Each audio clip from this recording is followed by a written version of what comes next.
Randy Meisner, a founding member of the Eagles who added high harmonies to such favorites as Take It Easy and The Best of My Love and stepped out front for the waltz-time ballad Take It to the Limit, has died, the band said Thursday. Meisner died Wednesday night in Los Angeles of complications from chronic obstructive pulmonary disease, the Eagles said in a statement. He was 77. The bassist had endured numerous afflictions in recent years and personal tragedy in 2016 when his wife, Lana Ray Meisner, accidentally shot herself and died. Meanwhile, Randy Meisner had been diagnosed with bipolar disorder and had severe issues with alcohol, according to court records and comments made during a 2015 hearing in which a judge ordered Meisner to receive constant medical care. Called the sweetest man in the music business by former bandmate Don Felder, the baby-faced Meisner joined Don Henley, Glenn Frey and Bernie Leadon in the early 1970s to form a quintessential Los Angeles band and one of the most popular acts in history. Randy was an integral part of the Eagles and instrumental in the early success of the band, the Eagles statement said. His vocal range was astonishing, as is evident on his signature ballad, Take It to the Limit. The band said funeral plans were pending. Evolving from country rock to hard rock, the Eagles turned out a run of hit singles and albums over the next decade, starting with Take It Easy and continuing with Desperado, Hotel California, and Life in the Fast Lane, among others. Although chastised by many critics as slick and superficial, the Eagles released two of the most popular albums of all time, Hotel California and their greatest hits, 1971 to 1975, which with sales at 38 million the Recording Industry Association of America ranked with Michael Jackson's Thriller as the No. 1 seller. Led by singer-songwriters Henley and Frey, the Eagles were initially branded as mellow and easy listening. But by their third album, the 1974 release, On the Border, they had added a rock guitarist, Felder, and were turning away from country and bluegrass.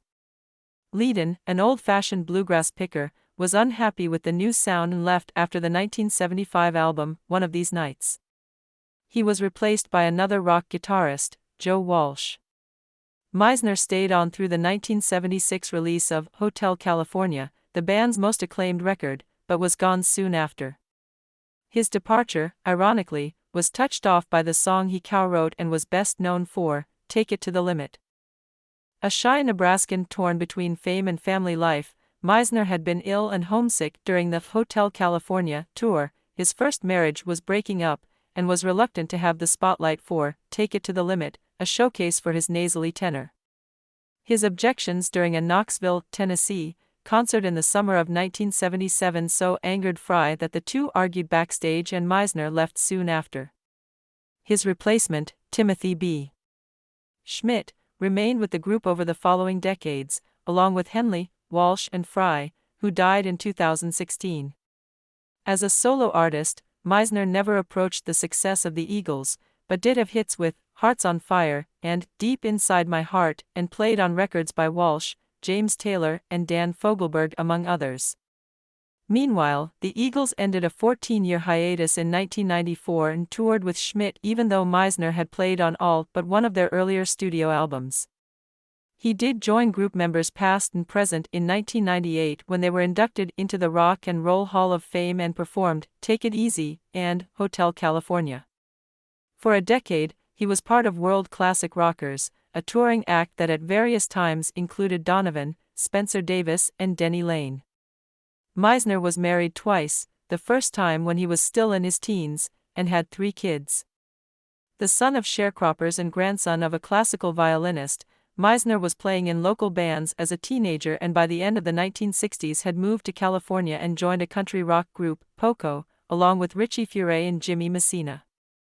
But he would remember being angered that Furay wouldn't let him listen to the studio mix of their first album and left the group before it came out. His successor was Timothy B. Schmidt. Meisner backed Ricky Nelson, played on Taylor's Sweet Baby James album and befriended Henley and Frey when all were performing in Linda Ronstadt's band. With Ronstadt's blessing, they formed the Eagles, were signed up by David Geffen for his Asylum Records label and released their self-titled debut album in 1972. Frey and Henley sang lead most of the time, but Meisner was the key behind Take It the Limit. It appeared on the One of These Nights album from 1975 and became a top 5 single, a weary, plaintive song later covered by Etta James and as a duet by Willie Nelson and Waylon Jennings. Meisner's falsetto voice was so distinctive it became a defining part not only of the Eagles but the entire California sound. Meisner's high harmonies are instantly recognizable and cherished by Eagles fans around the world, the Rock and Roll Hall of Fame said in a statement. In a pair of 2015 episodes of the parody series, Documentary Now, about a faux Eagles band, Bill Hader's mustachioed, ultra-high-voiced character is clearly inspired by Meisner. The purpose of the whole Eagles thing to me was that combination and the chemistry that made all the harmonies just sound perfect, Meisner told the music website www.lobstergottalent.com in 2015. The funny thing is after we made those albums I never listened to them, and it is only when someone comes over or I am at somebody's house and it gets played in the background that is when I'll tell myself, damn, these records are good.